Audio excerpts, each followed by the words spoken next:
Welcome from the Salt and Light Media Studio here at Nebraska Family Alliance.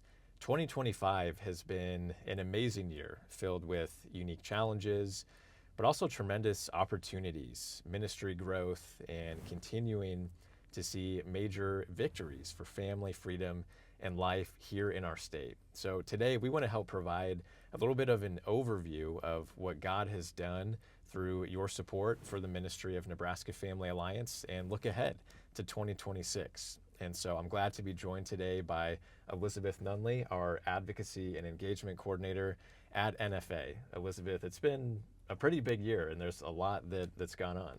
Yes, 2025 was a busy year in the best way. We saw a lot of policy wins, and I think a lot of people getting involved, new people getting involved, which is really exciting, and just a lot of energy of people saying, I care about what's happening in my state and I want to represent God well to my neighbors, and I want to be involved and find ways that I can do that. And what's exciting is that we get to be a part of that. Yeah, it's pretty amazing, even as I was looking back at things that have happened this year, and it's like, oh wow, that was just this year that happened. But a lot of really incredible things that people made possible because they believe in what we're doing at NFA, and so we want to highlight some of those things, and also look ahead, to what's before us in 2026. It'll be another really big year with elections and a lot at the Capitol and U.S. Supreme Court. And really the heart of our mission to advance family, freedom, and life. We do that by influencing policy, mobilizing prayer, and empowering people. So let's start with influencing policy. You got to provide testimony on a lot of bills at the Capitol this year. You get to work with senators, helping with the legislation, lobbying, advocating. There was a lot that went on. So what stands out to you from this year from our work on policy? Yeah, the first bill that stands out to me is the girls' sports bill. Yeah. We were able to pass that. I was really excited about that. Sports played a big role in my life growing up, and I think a lot of the character traits that I developed, I can attribute to playing girls' sports and being on a team with other girls, and so that one was exciting for me. The bill protecting girls' sports, making it for girls only, so that women aren't having to compete against men or lose scholarships to men or not be able to go to the state tournament because a man qualified instead of them in their event. So that was very exciting for me. I think that's a huge win for girls in Nebraska, and sports are so popular here, and there are so many role models that girls get to look up to in Nebraska. So I thought that was really special.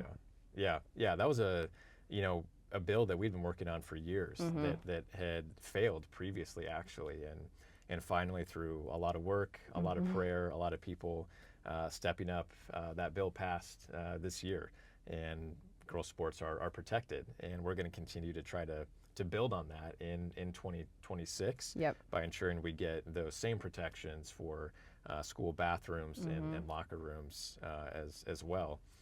And actually there's going to be a United States Supreme Court case on this very issue in January.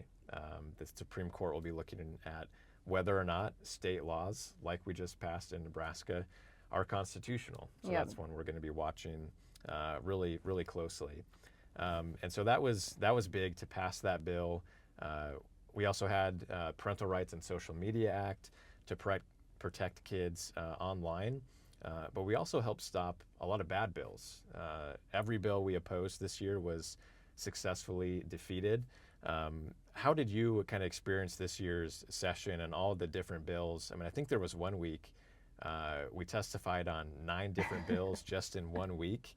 What do you think we can learn from that, and what are you looking forward to seeing in our policy work next year? Yeah, I think what's really exciting is that we have all of these opportunities of senators saying, this is something I want to do to make Nebraska a better place, and we get to be a part of that, which is really exciting. Even though it can be busy and it's a lot to cover some weeks, it's exciting that senators are taking proactive steps to protect kids online or to protect girls in sports.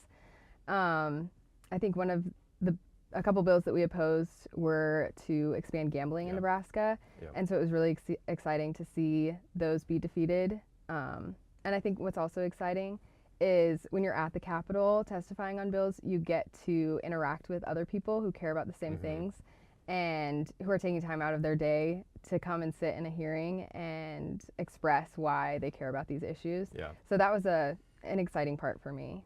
Yeah. And if all that weren't enough, even more recently, we got an executive order to defund Planned Parenthood and abortion providers in Nebraska of taxpayer dollars. Yep. How significant was getting that this year? Yeah, that's a huge win. I think that Nebraskans maybe didn't know what was happening, that was still an issue. And to be able to say, if you're a clinic that doesn't care about the dignity of all human life, you don't deserve to have taxpayer dollars. Yeah. And so you're not going to get those anymore.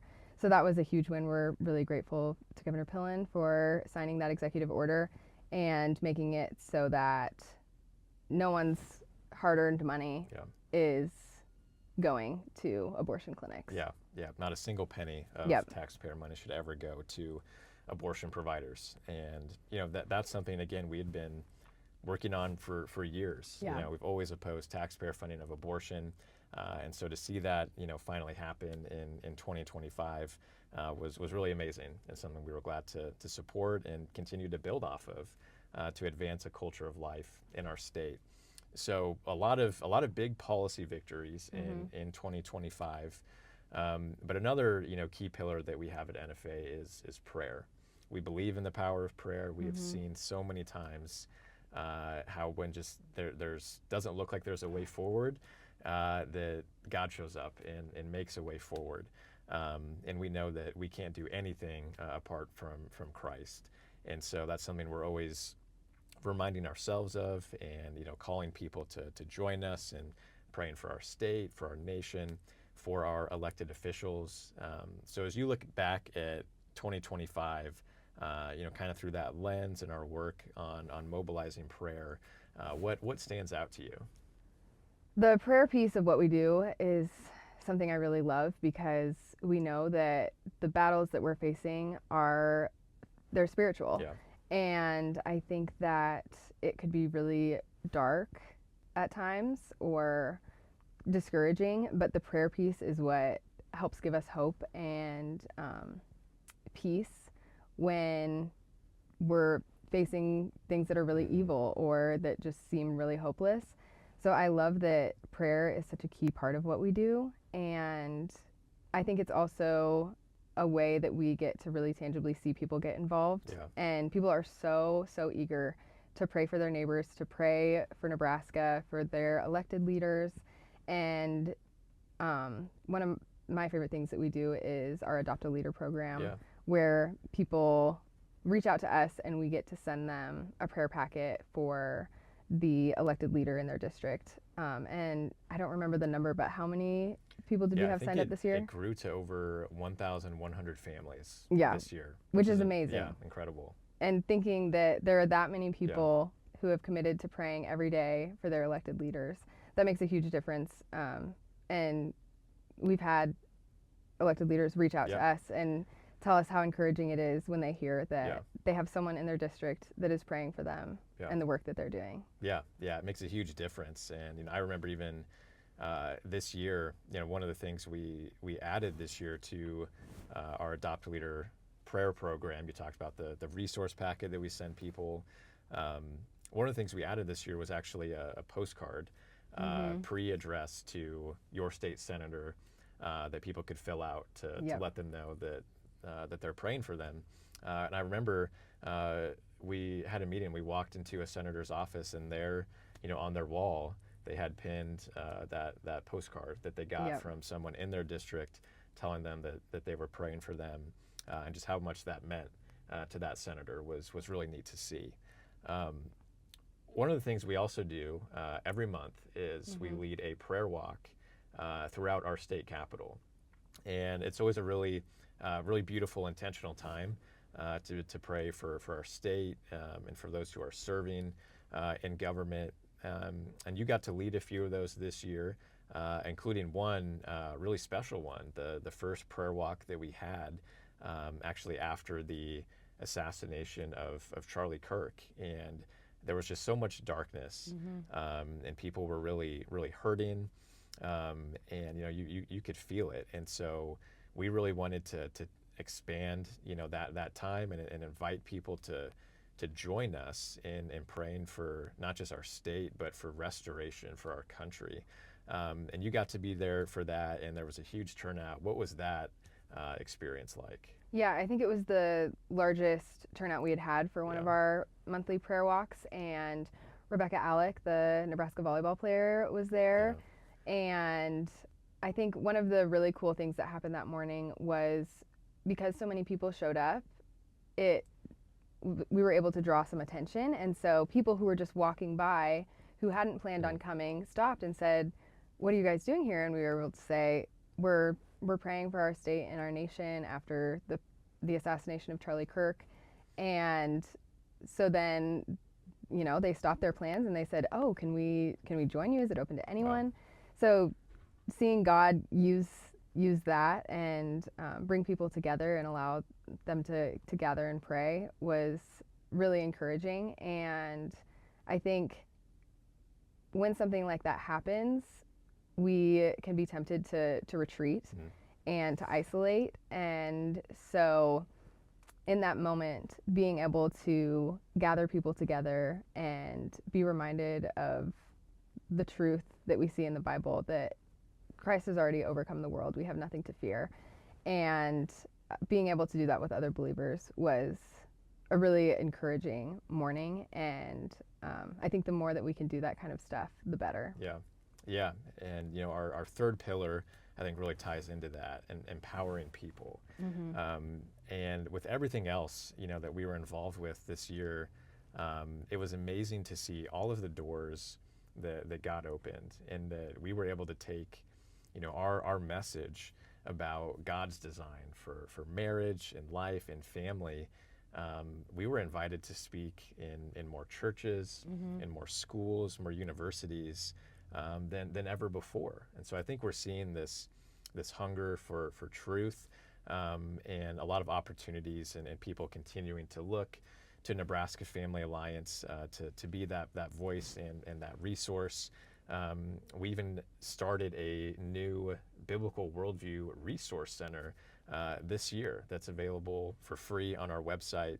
How much of a difference have you seen people make when they start utilizing some of these resources and the information, and actually speaking out and getting engaged with the work that we're doing here at NFA?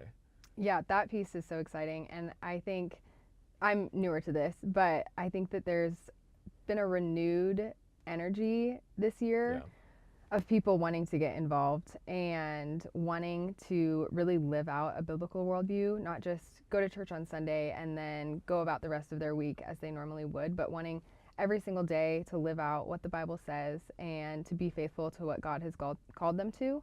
And so things like our Biblical Worldview Resource Center are a great resource for people who have questions, who've never maybe thought about what it means to live out a biblical worldview. So being able to point them to a simple, free resource that they can use to answer everyday questions or challenges that might come up is really exciting. And also just seeing people get involved by submitting testimony when the legislature is in session, wanting to pray about when certain issues come up, when we send out text alerts or emails asking people to pray or to reach out to their senator, stuff like that. And seeing people actually want to get involved.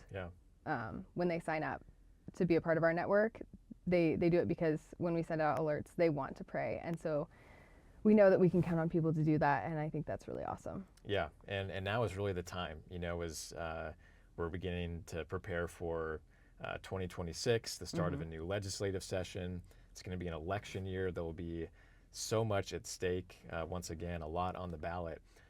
And even right now, we're excited that we have a $150,000 year-end match challenge. Every gift given to NFA by December 31st will be matched up to $150,000. So this is really an incredible opportunity for people to expand their impact, be a part of what God's doing through NFA, and help make a difference for future generations in our state. Yep, there are so many generous people in Nebraska, and so we're really grateful that we can do what we do because of them. Yeah, yeah. Well, Elizabeth, thank you for helping us look back on an incredible year, but also for what's ahead. And we want to make sure that people continue to stay up to date, and to partner with what we're doing at NFA. You can visit our website, nebraskafamilyalliance.org.